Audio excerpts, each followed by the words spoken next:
మందసమునకు ప్రతిగా మన మధ్య యేసుక్రీస్తు ప్రభు యొక్క శరీర రక్తములకు సాదృశ్యమైన రొట్టె ద్రాక్షరసము ఉంచబడింది. ఈ యొక్క రొట్టె ద్రాక్షరసం గురించి మనకి తెలియంది కాదు. ప్రతి ఆదివారం మనము ధ్యానిస్తున్నాము. దాని యొక్క అంతరార్థం ఎరుగుతూనే ఉన్నాం. అనేక మార్లు ధ్యానిస్తూనే ఉన్నాం. పేతురు రాసిన 2వ పత్రిక 2వ అధ్యాయం 6వ వచనము అలాగే 7వ వచనం. మరియు ఆయన సొదొమ గొమొర్రాలను పట్టణములను భస్మము చేసి ముందుకు భక్తిహీనులకు వారికి వాటిని దృష్టాంతములుగా ఉంచుటకై వాటికి నాశనము విధించి దుర్మార్గుల కామవికారయుక్తమైన నడవడి చేత బహు బాధపడిన నీతిమంతులకు లోతును తప్పించెను. మరొక మాట చూద్దాం. ద్వితీయోపదేశకాండము 23వ అధ్యాయం 3వ వచనం చదువుకుందాం. అమ్మోనీయుడే గాని మోయాబీయుడే గాని యెహోవా సమాజములో చేరకూడదు. వారిలో 10వ తరము వారైనను ఎన్నడూను యెహోవా సమాజములో చేరకూడదు. లోతు నీతిమంతుడు అని వాక్యం రాయబడతా ఉంది. అమోనీయుడే గాని మోయాబీయుడే గాని యెహోవా సమాజములో ఎవరు? వీళ్ళిద్దరు. అమ్మోనీయుడు ఎవరు? మోయాబీయుడు ఎవరు? లోతు కుమార్తెల ద్వారా పుట్టిన కుమారులిద్దరు. అంటే లోతు యొక్క వారసులు, మనవాళ్ళు. నీతిమంతుడై ఉండగా అతని సంతానముల వారు యెహోవా సమాజంలో చేరటానికి అర్హత లేదు అని ఎందుకంటున్నారు? ఒక నీతిమంతుని పిల్లలు ఎలా ఉంటారు అసలు? నీతిమంతుని పిల్లలు విడువటేనను భిక్షమెత్తుటేనను నేను ఎప్పుడు చూడలేదు అన్నాడు దావీదు. అవునా? మరి ఎందుకు అతని సంతానం ఎందుకు నష్టపోయింది? అతని సంతానానికి దేవుని యొక్క సమాజంలో చేరడానికి అర్హత లేదు. ఒకవేళ నిన్ను బట్టి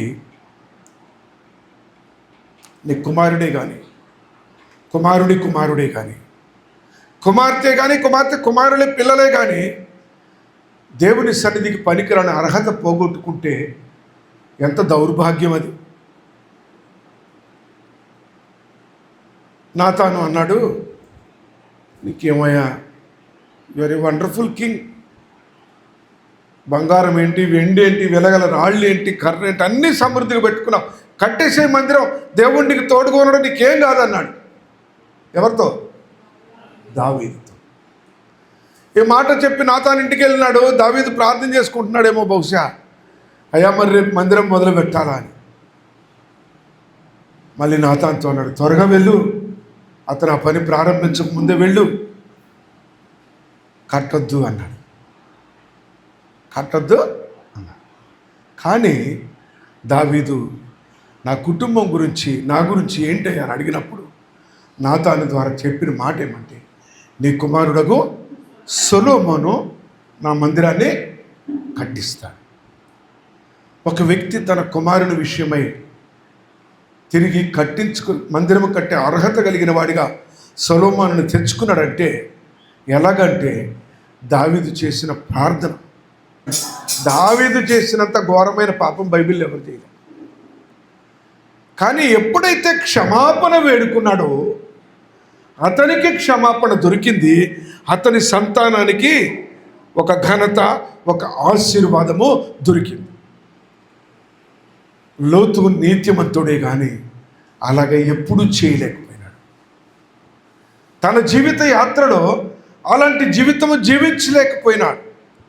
మనం ఆదికాండములోకి వెళ్ళి 12వ అధ్యాయం చూసినప్పుడు, నీవు లేచి నీ దేవుడైన యెహోవా చెప్పిన ప్రకారము వెళ్ళమని అబ్రాహాముతో దేవుడు చెప్పినప్పుడు, నీ బంధువులు ఎవరో రాకూడదని చెప్పినప్పుడు, అయినప్పటికీ లోతును వెంట పెట్టుకొని వెళ్ళినాడు అబ్రాహాము.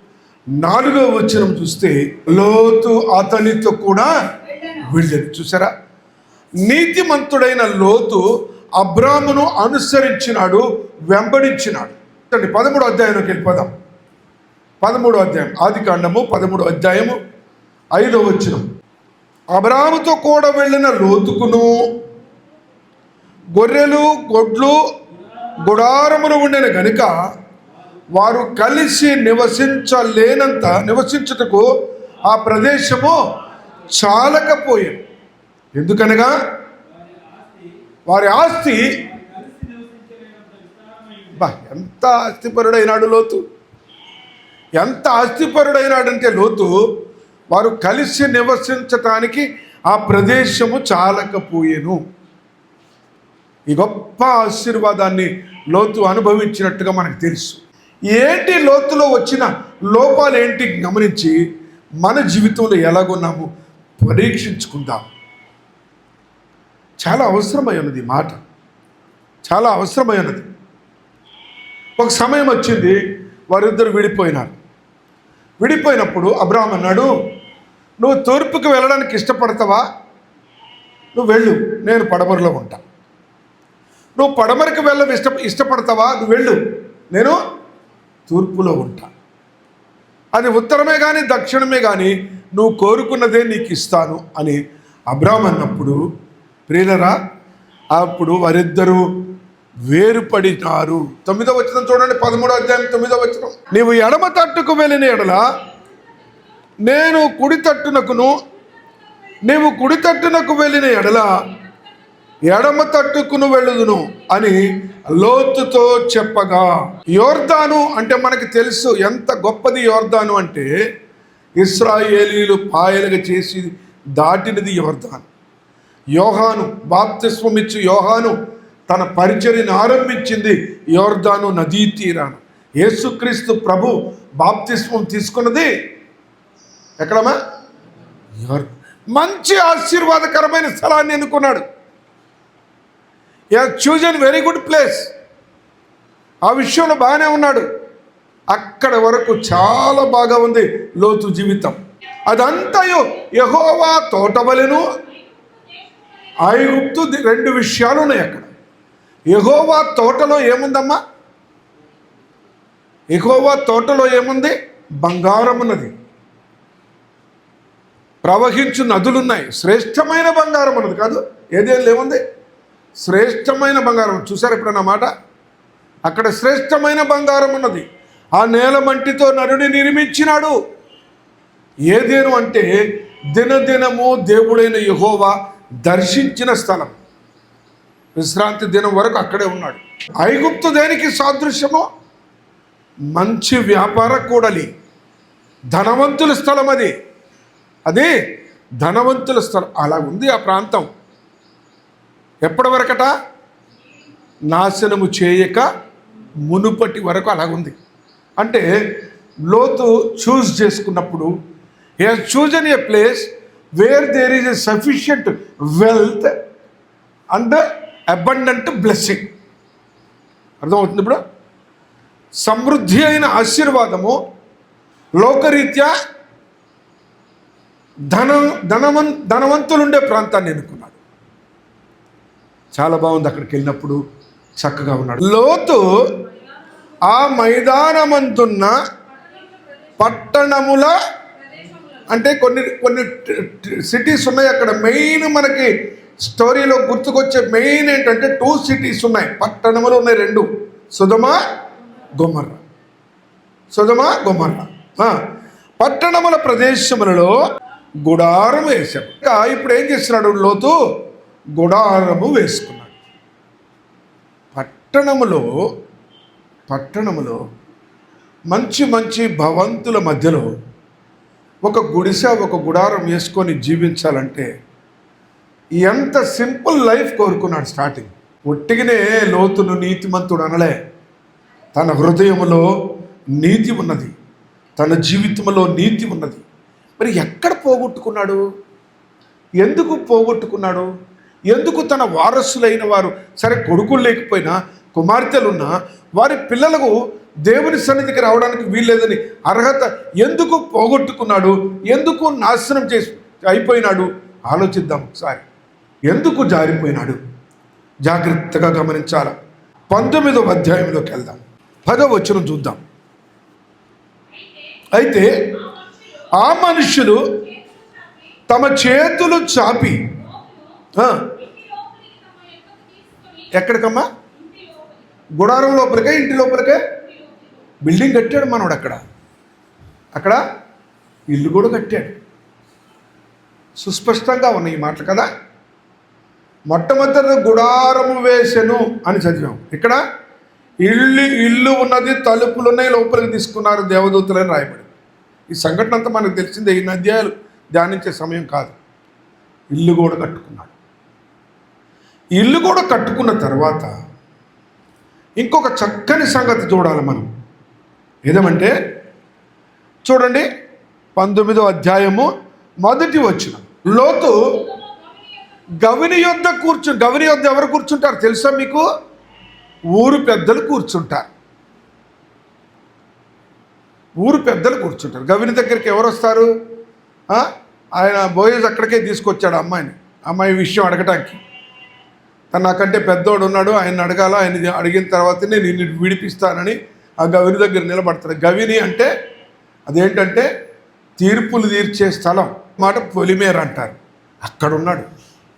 అంటే he was selected and elected by that city people. ఆయన బ్లెస్సింగ్, ఆయన రిచ్నెస్, ఆయన నీతిమంతు చూసి వాళ్ళు ఆయన్ని ఏ పరిస్థితిలో ఉంచుకున్నారో అందుని బట్టి ఎక్కడున్నాడు? ఇప్పుడు గవిని దగ్గర ఉన్నాడు. అంటే దేవదూతలు ఎంటర్ అయ్యే దగ్గర ఉన్నాడు ఆయన. అసలు మీకు ఒక విషయం తెలియదు, ఒక 70 సంవత్సరాలు ఇంకా పైబడిన వయసు వాళ్ళు ఎవరైనా మీకు దొరికితే అడగండి. ఊర్లోకి రావాలంటే ఊరిలో ఒక వ్యక్తి ఉంటాడు, ఆయన పర్మిషన్ ఉండాలి. మీకు తెలుసా? ఆయనకు తెలియకుండా ఏ బంధువు ఇంటికి కూడా రావడానికి లేదు. So lord became a leader also. నాయకుడైనాడు. ఎక్కడికి వెళితే అక్కడ ఆశీర్వదించబడ్డాడు. ఆస్తిమంతుడైనాడు. అసలు ముందే ఏమన్నారు? పట్టజాలనంత ఆస్తి కనుక. ఇక్కడ మనము జాగ్రత్తగా గమనించాల్సిన సంగతులు ఉన్నాయి ప్రియులారా. 19వ అధ్యాయం 13వ వచనంలో దేవదూతలు అతనితో స్పష్టంగా చెప్పారు, నాశనము చేయవచ్చితిమి. మేము నాశనం చేయటానికి వచ్చిన వాళ్ళమయ్యా, దర్శించి వెళ్ళడానికి రాలే అని దేవుడు తన మర్మాన్ని లోతుకు స్పష్టంగా చెప్పినాడు. ఎందుకని? అబ్రాహాము మొరపెడతా ఉన్నాడు. అక్కడ నాశనం చేస్తానంటున్నావు కదా, మరి 50 మంది నీతిమంతులు ఉంటారు ఒకవేళ అన్నాడు. లేరు, ఉంటే ఎందుకు చేస్తా అన్నాడు. 40 ఉంటే మరి అన్నాడు. 40 కూడా లేరు, 30 మంది ఉండరా కనీసం అంత పెద్ద సిటీలో అన్నాడు. 30 కూడా లేరయ్యా. అబ్రాహాం బతులాడు చివరికి ఏమంటాడంటే 5 అన్న ఉండరా అన్నాడు. ఎవరు? లోతు కుటుంబీకులు. అతని హృదయంలో ఎవరున్నారు? లోతు కుటుంబీకులు ఉన్నారు. అందుకే అంటున్నాడు 5 అన్న ఉండరా, మా తమ్ముడు అక్కడే ఉంటాడయ్యా అనట్లే, డైరెక్ట్గా రికమెండ్ చేయట్లే. కానీ అబ్రాహాము హృదయంలో తన తమ్ముడు ఉన్నాడు. ఎందుకంటే తన తమ్ముడు చెరపట్టబడ్డప్పుడు తన ఎంట అలవర్చుకున్న 300 మందిని 3 రాజులను గెలిచినాడు. రాజుల్ని సంహరించి ఆస్తి తీసుకొచ్చిన వాడు అబ్రాహాము. అంత ఇష్టం ఆ పిల్లవాడంటే, ఆ చిన్నవాడంటే. తనకంటే చిన్నవాడు, వయసులో పెద్దవాడైనా. అందును బట్టి దేవుడు లోతు కనపడగానే అన్నాడు, మేము ఊరికి చూసిపోవటానికి రాలేదు, బ్లెస్సింగ్ ఇవ్వటానికి రాలేదు. There is a curse on the city. ఈ పట్టణం మీద నాశనం ఉంది, నాశనం చేయటానికి వచ్చాము అని చెప్పారు. 17వ వచనం 19వ అధ్యాయము. పారిపో, రెండో మాట పారిపో అన్నారు. దేవుడు ఈ మాట చెప్పినప్పుడు లోతు ఏం చేయాలి? పారిపోవాలి. అవునా కదా? లోతు పారిపోవలసిన వాడుగా ఉన్నాడు. 15వ వచనం ఒకసారి చూడండి. త్వరపడవయ్యా, అగ్ని కురిసే సమయం అయిపోతా ఉంది, దగ్గరకు వస్తూ ఉంది. త్వరపెట్టారు, త్వరపడలే. ఆగండి, మా అల్లుళ్ళు ఉన్నారు, వాళ్ళని మాట్లాడిచ్చి వస్తా. మా వియ్యంకుడు కుటుంబం ఉంది ఇక్కడ. 2 కుమార్తెలు ఉంటే 2 వియ్యంకుళ్ళు ఉంటారుగా కనీసం. లేదు, ఒక అన్నదమ్ములకి పెళ్ళిచ్చిన ఒకడన్న ఉంటాడు, వాళ్ళ దగ్గర పోయి రావాలంటాడు. త్వరపడవయ్యా, లేట్ చేయకూడదు. లేట్ చేసినాడు. పారిపోవయ్యా. పారిపోలే. 21వ వచనం చూద్దాం. 19:21 తప్పించుకో. చూడండి, ఒక కీడును గురించి నీకు హెచ్చరిక చేస్తూ ఉంటే నీ ఆలోచనలో నువ్వు ఉంటావా? ఒక కీడు సంభవించబోతుందని లోతును ఎన్నిసార్లు హెచ్చరిస్తూ వచ్చాడు దేవుడు. త్వరపడాలన్నాడు, పారిపోవాలన్నాడు, తప్పించుకో అన్నాడు. ఇంకో మాట అంటున్నాడు, ఇంకా నువ్వు అడిగావు కాబట్టి ఆగుతున్నాను అన్నాడు. ప్రియ సహోదరి సహోదరుడా, లోతుని గురించి మనం ఇక్కడ జ్ఞాపకం చేసుకోవాల్సిన ముఖ్యమైన సంగతులు ఏమంటే, లోతు జీవితం ఎలా ఉందంటే, తన అల్లులకు అతడు ఎగతాళిగా ఉన్నాడు. తన అల్లులకు నువ్వు ఎంత గౌరవంగా జీవిస్తున్నావు, నువ్వు పిల్లనిచ్చావు, లేకుంటే నువ్వు ఒక కోడల్ని ఇంటికి తెచ్చుకున్నావు, నువ్వు వియ్యంకులతోనూ నీకు బయట వాళ్ళు నీకు బంధుత్వం కలిసిన వారితో నీ జీవితం ఎలాగుంది? లోతు వారికి ఎగతాళిగా ఉన్నాడు.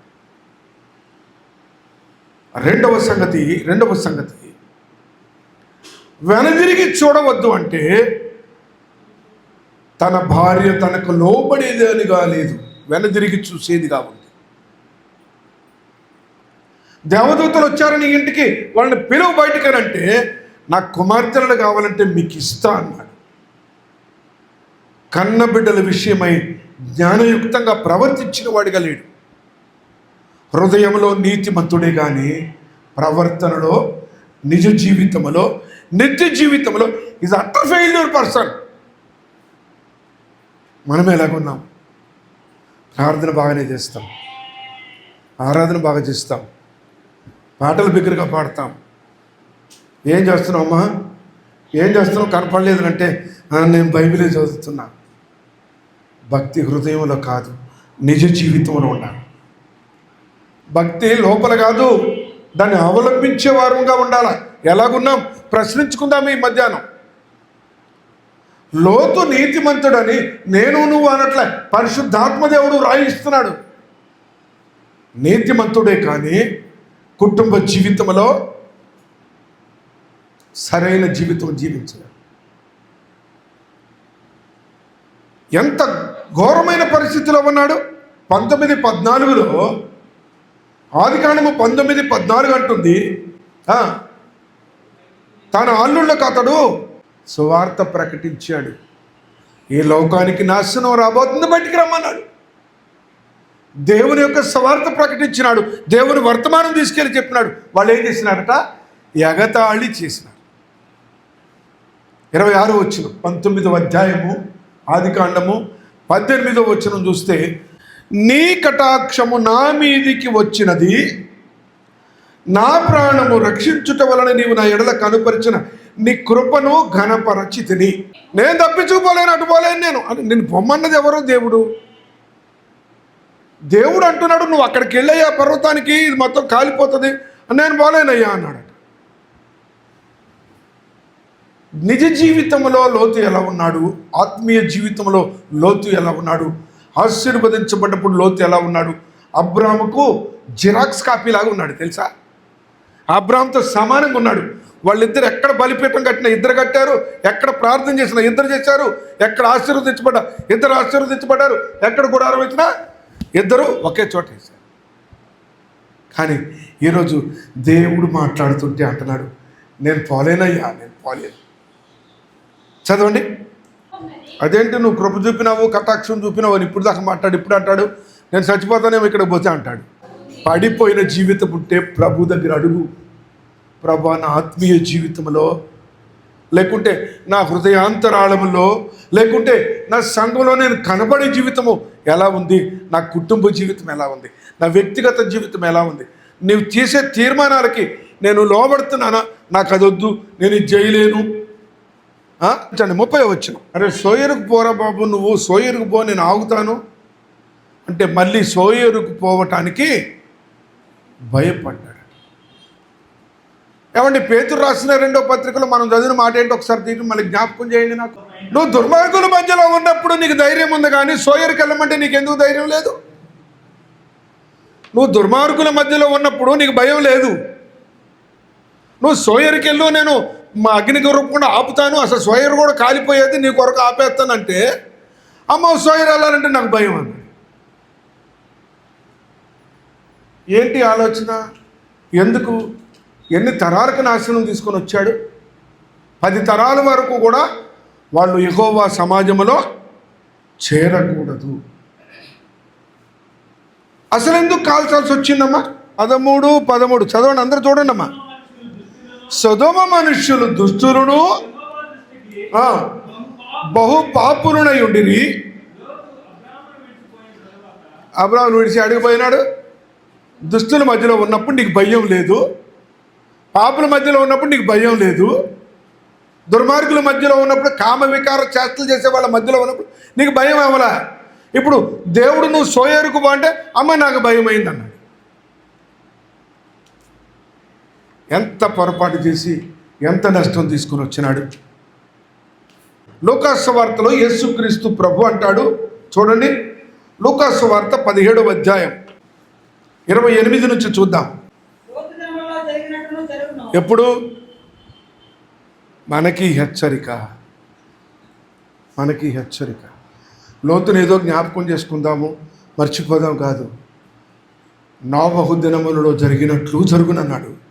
లోతు దినములలో జరిగినట్లు జరుగును. మనుష్య కుమారుడు వచ్చేలోపు మనకి ఏది నచ్చిందో, మనకి ఏది బాగుందో, అది నిజమైన కాదా, లోకంలో ఉన్న మెరుపు చూసి మెచ్చుకుంటున్నామా, లోకంలో ఉన్న మెప్పుదలు కోరుకుంటున్నామా, గమనించుకోవలసిన వారుగా ఉన్నాం.